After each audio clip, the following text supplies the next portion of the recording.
I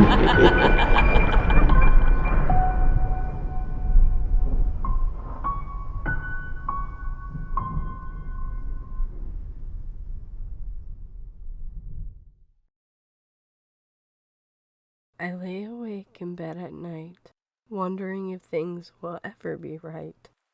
The wailing in the walls have only begun, for the time is right and things are about to come undone. The woman whom wails within the walls has been there long before the fall, and as I lay staring at the light, her frightful screams are full of pure delight. It started on a Thursday, of that I am sure. The wailing in the walls were then first heard.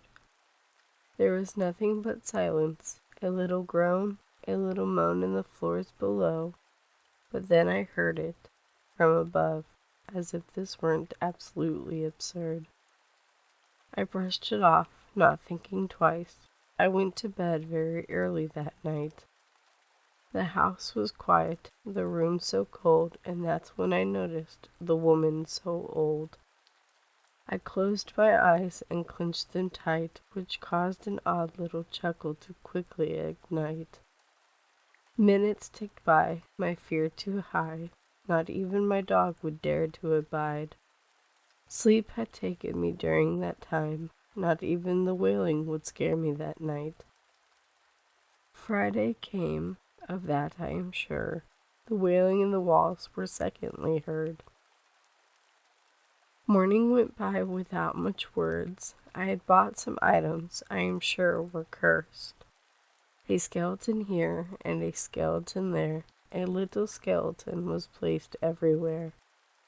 A candle here and a candle there, that I hadn't realized there was a candle in my hair. I placed the wax thing onto the table, only to notice the blood-colored maple. My eyes grew wide, my smile had lied. I did not notice that a bat flew by. My stomach had growled from needing some food, yet the sound of a broom had quickly ensued. I popped my head into the kitchen. My vision came across a small, cute kitten.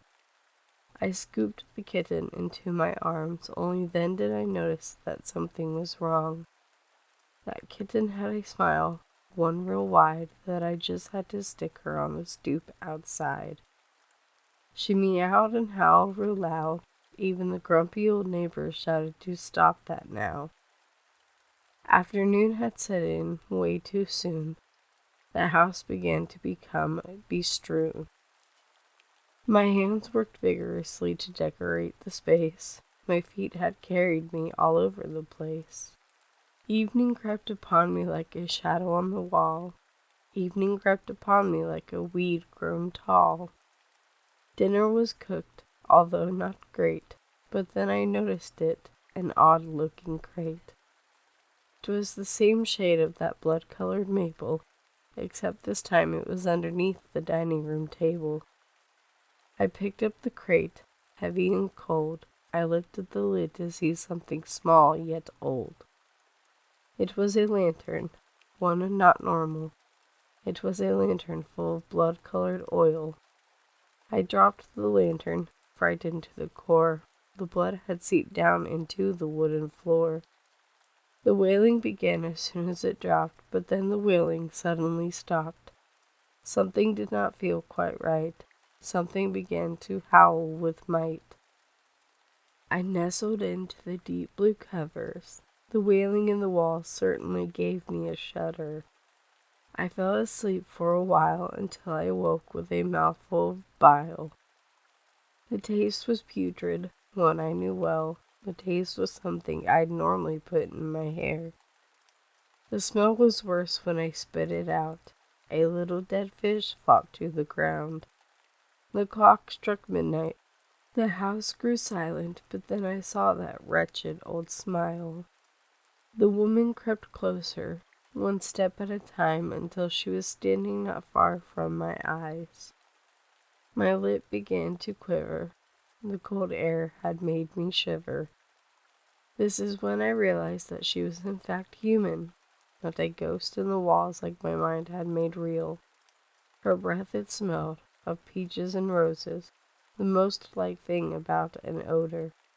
She opened her mouth, a blue light appeared, and I watched as the white thing sprang through my ear.